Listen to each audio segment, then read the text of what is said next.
It's an honor to have you on the podcast, bro. You ain't have to do this, and you here with me rocking. I appreciate you. Yes, sir. I'm with you, my bro. You already know how we rock, man. You already know what's going on. Let's get it. Let's get it. Coming. You know what we got coming, so you know.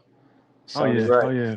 People finna find out though. So you feel me? Yeah, for sure.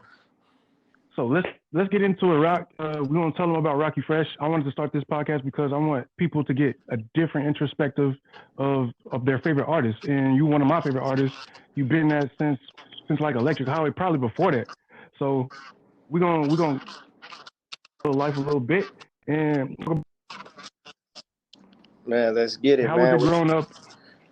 How was it growing up in that area? I know the environment is real rough, and you made it out. So you a legend to me, at least. So that's love, bro. I mean, man, yeah. Just to answer your question, like just growing up in Chicago, you know, I was real blessed, like to have good parents, you know. So even when I was in, you know, areas that wasn't the best, you know, they always like basically put me in position to kind of stay out of the way of a lot of drama, you know. And also, like for some reason, you know, and shout out to my pops and you know all my other relatives, but like I always just was kind of like a leader, you know. I skipped the grade early when I was a shorty, so I was always like the youngest person in my class. But with that being said, that made me want to have like the most impact and the most influence. And at like a young age, you know, I was always basically like when I got into like really like second grade, like I been getting in trouble from second grade all the way up until I graduated from high school. But it was all just like, you know, me challenging the system. I wasn't really like getting into a lot of street stuff, more to say. Because I always just was, you know, outside of that. I spent a lot of my time in church, too, because my mom, she works for a church. My grandparents, you know, before they passed, they worked for a church as well. So I spent a lot of time in church. And, yeah, with that, you know, I was just a normal kid, man. I play a ton of sports. Man, I always been in the sneakers since I was a kid. So with that, when I went to high school, that was my first time being around really other races, you know, in the sense of a school environment. And with that kind of is where my musicality started, because even though I was in church listening to gospel and I was around like rap and all of that, like I got put on the alternative rock and different things like that when I went to this high school in the suburbs.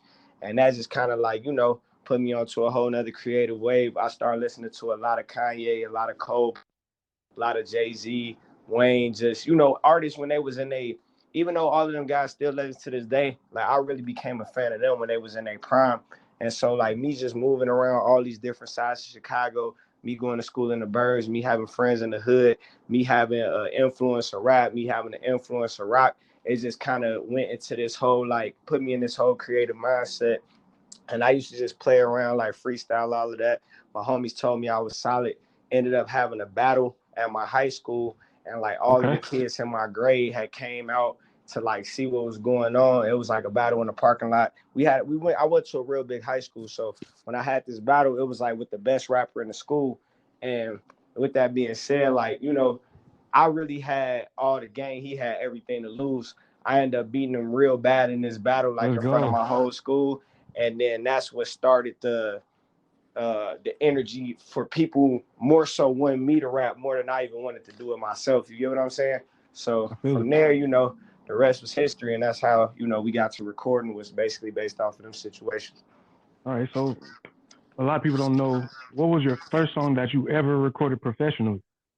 I think the first song I recorded professionally, believe it or not, I want to say was a Swagger Like Us freestyle. Like before then, I used to pull up videos on YouTube, or my homie used to pull up instrumentals on YouTube, like famous instrumentals, stuff like Dipset, Cameron, Down and Out, different Kanye beats and stuff like that. You know what I'm saying? So they used to pull up instrumentals and basically film me freestyling like in the house to these beats and upload them to Facebook on their own pages. And so that got into us, you know, getting more fans like in my area. And then basically I had this kid by the name of Dwayne Reed who had access to a studio in the neighborhood. He was just like, man, bro, we should do a freestyle of Swagger Like Us, you know what I'm saying, together or whatever. You should come to the lab. Came through, and that was really my first time like getting in the booth. Facts. Okay. All right. So we really getting into it. So if you don't mind me asking, do you have any First 5 musical influence, present day and past. My fault. I can't talk today. I know you are good, bro. I got a lot of musical inspirations. I'll be honest, like because I got into rap so late in the sense of me Right. actually recording it. And when I say that, I mean I really didn't start recording till I was about 17, 18, out of high school, basically, like just, really reaching into adulthood. So I was just a fan of the sport. So I really rock with any artist that has figured out a way to kind of crack the surface, with their own creativity, then I probably got at least one song that I've been inspired by from them. And I'm a huge fan of That's the new respect. school artists too, especially with me being from Chicago. We got artists like G Herbo, Polo G. Me and Dirk, we kind of came up around the same time, but he younger than me too. So it's like Okay. it's just a lot of I listen to a lot of stuff, and I think like that's one thing that I want people to take away from my own music is diversity and being able to keep up with the times, but also still stay true to the roots of hip hop, when I want to. So yeah, I rock with everybody, bro. I know that's a cliche answer, but No, that's no, where I'm no. at You with it. good. I seen you linked up earlier in your career with somebody from Fall Out Boys, which was pretty fucking dope to me. Excuse my language. Nah, for sure. Yeah, Hell yeah. Fall Out Boy was a huge influence to me on the rock side, along with Paramore, along with Good Charlotte, John Mayer, who is another person I've been able to build a cool relationship with. And so what Yeah. happened was I dropped my second project called The Other Side, and the lead singer of Fall Out Boy, Patrick Stump, he was working on his first solo album and put it out, and then he went on tour and he invited me to go on tour with him. So that was my first official tour was, with the lead singer of Fall Out Boy, Patrick Stump. I'm forever indebted to him, That's fucking forever amazing grateful. to me, bro. That's dope. That's dope as fuck, bro. So on your leisure days, I know you got family that you love to spend time with. So, do you ever play video games? Or are you interested in gaming at all? Yeah, I'm gonna be real. Like, I keep it very minimal, like with the games, because I'm very Respect. competitive.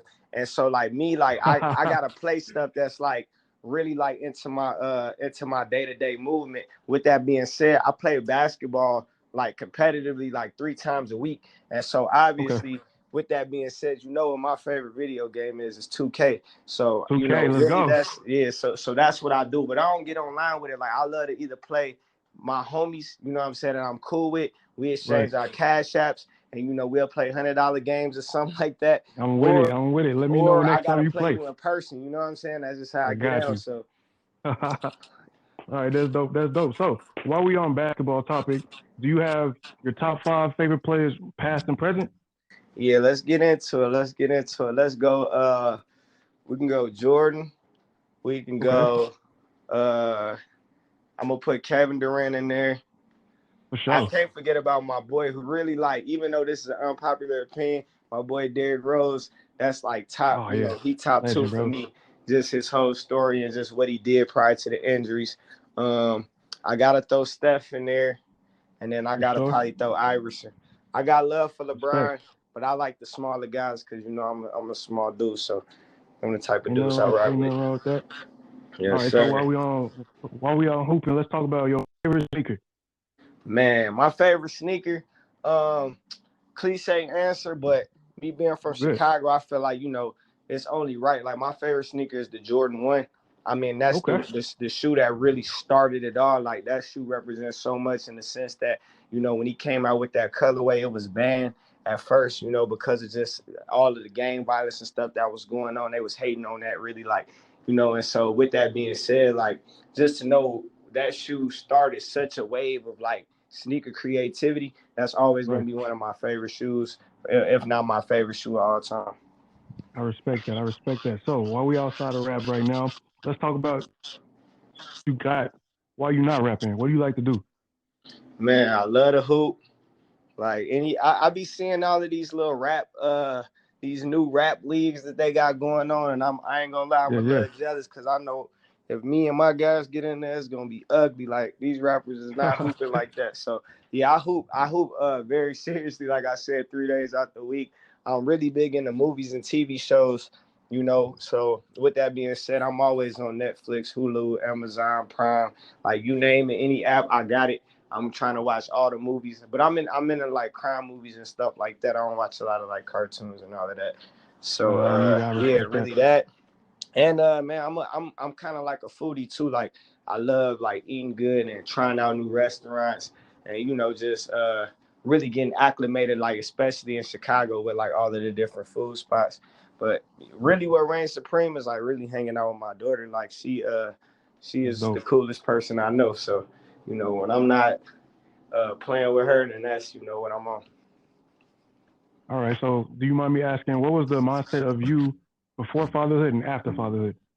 Man, whew, that's a great question. I Thank you. mean, with that being said, I think one before fatherhood, you know, you kind of just living for yourself. You trying to think about what you could do to make sure that you get the things that you want personally in life, and like, you know, set yourself up on a personal level. I think fatherhood really, you know, made me not only just live for my daughter more, but also for her mom, and just really make sure that, you know, just the foundation, like everything is just so much bigger than me now, you know. And so Yeah. with that mindset, I just had to up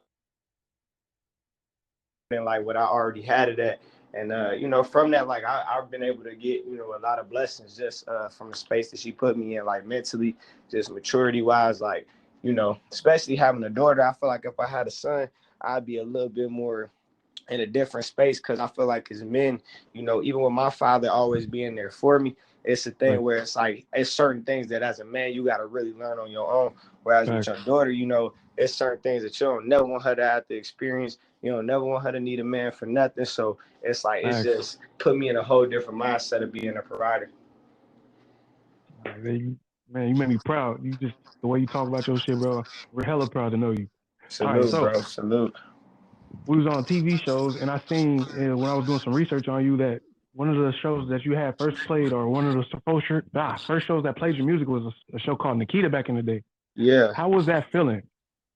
Man, you know what? That feeling was crazy, and I'm gonna tell you why. Like, and it's crazy too, because I'm cool with a lot of like younger artists now, and they get these great opportunities, but because they so focused on like the art and just getting to the highest level, they don't even really like get to appreciate it. And I can relate to that, because that's how being on the keto was to me. Like, that was my first time getting a real check, you know, for my Yeah. music. So I was appreciative of that. But because I didn't watch the show or anything like that, or I didn't know nobody else that watched the show, it was just like, you know, quick little moment in time. My homies tuned in to it. We kept it moving after that, never really talked about it. So it's crazy that you brought that up, because looking back on it, it was like that was like the first thing that like ever really paid me like for music. And that was in the early stage. That was like after the first, you know, mixtape that I dropped. So I guess that's like a milestone that, you know, I gotta really appreciate. So shout out to Nikita.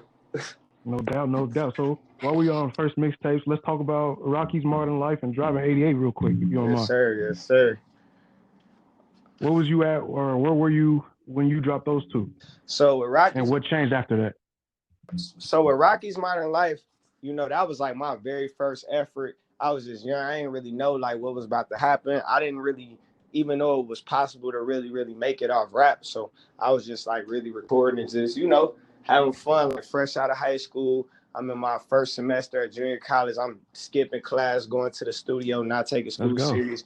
So it was just like it was made out of that, like, you know, young rebel mindset, just like really doing what I wanted to do, and like speaking for the kids that I knew in my area. Like, I had like a lot of a chip on my shoulder, because all the kids that I was cool with, they ended up going to these big schools. I'm talking about Howard, Stanford, you know, fucking Yale. Like, I knew kids that went to damn near every big college that you could think of. And so for me to be going to school like literally 3 minutes away from my house, that made me like get in a different mindset with the rap, because I'm like, man, I can't be like the bottom of the totem pole out of my circle. You get what I'm saying? So I Right. think that was in my head. And then once and the other side too, I gotta speak on this just because whoever hear this, like, you need a good team. And with that being said, my manager, he went to high school with me, but he graduated a year before me. His name is Andrew Gertler. With that being Shout out to said, Andrew. one of my other managers at the time, he was like my role manager. Forever grateful for him too. His name is the homie Drew. And he introduced me and Gertler together because we all went to the same high school. And Gertler was the first person to really put organization into the music. So after I had all these little freestyles popping up on Facebook and all of that, he was the first one that was really like, yo, bro, you should put together a project. I'll pay for the studio time, get you in the lab. Let's like really like work and like, you know, create a project. And then I'm going to set up, you know, everything else. All you do is focus on the music. So with Rockie's Modern Life, what really took off everything for me was the probably 2 weeks before, I wouldn't even say 2 weeks, maybe a month before we was about to drop Rockie's Modern Life, my manager was like, look, bro, we need to do a show. And it's like, you know, I'll pay for the venue, but like we got to use all of these relationships we got. You cool with the fashion people, you cool with the hood people, you cool with, you know what I'm saying, the people from our suburb and all of that. So it's like, bro, I feel like the way people reacted to your music, we could do a show. And so what happened was he ended up booking this venue called Reggie's Rock Club. And rest in peace to Mac Miller, but he was like the first rapper because he was moving at that time to perform there. And it was a 500 capacity venue. So we ended up doing the show there, and the show was completely sold out. Line wrapped around the building off my first mixtape, the tape that came out 5 days before then. So we had dropped the tape on a Tuesday, and the show was on a Monday. We had dropped the show on a Monday, on a Friday. So with that being said, the show was completely sold out, and like no violence, no fights, none of that. And when we had saw that, and the paper had started covering it, and just everybody in the city started like respecting my wave, then you know the rest was history. So I dropped another project after that called The Other Side. That started to give me national attention.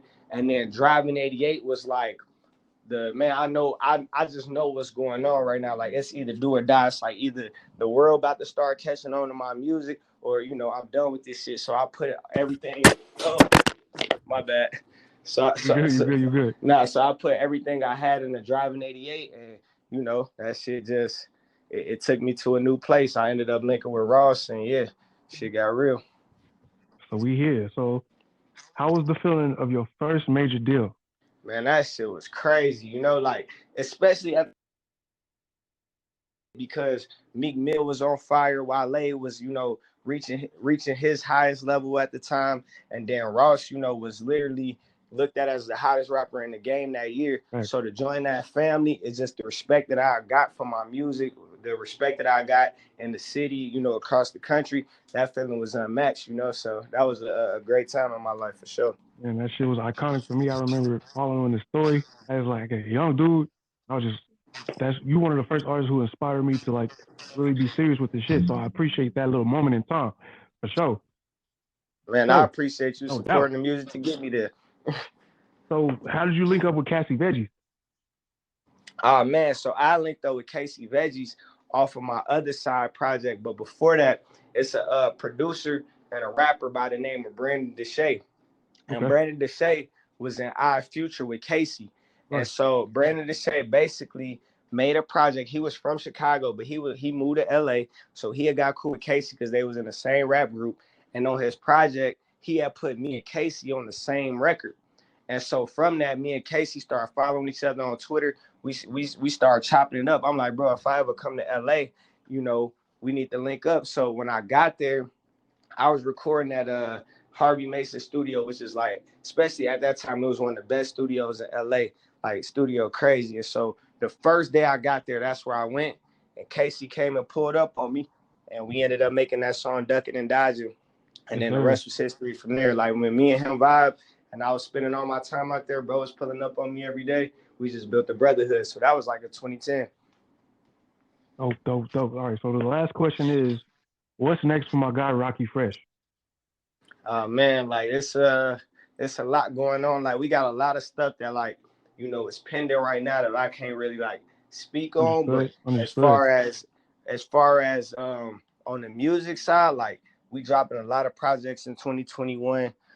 We got like a lot of big records coming, a lot of dope features. Like I done linked up with artists that y'all have seen me work with before and some that y'all haven't. And yeah, bro, it's about to get real. Like we got a lot of content coming, a lot of music videos, just a lot of shit. Damn, bro. Well, damn. Like, yo, I appreciate for you hitting me up and let me get the interview from you. I can't wait to release this for the people to let them know more about you. And we got some shit coming. Yeah, we just got a lot of shit coming. I just appreciate this moment, bro. So thank you.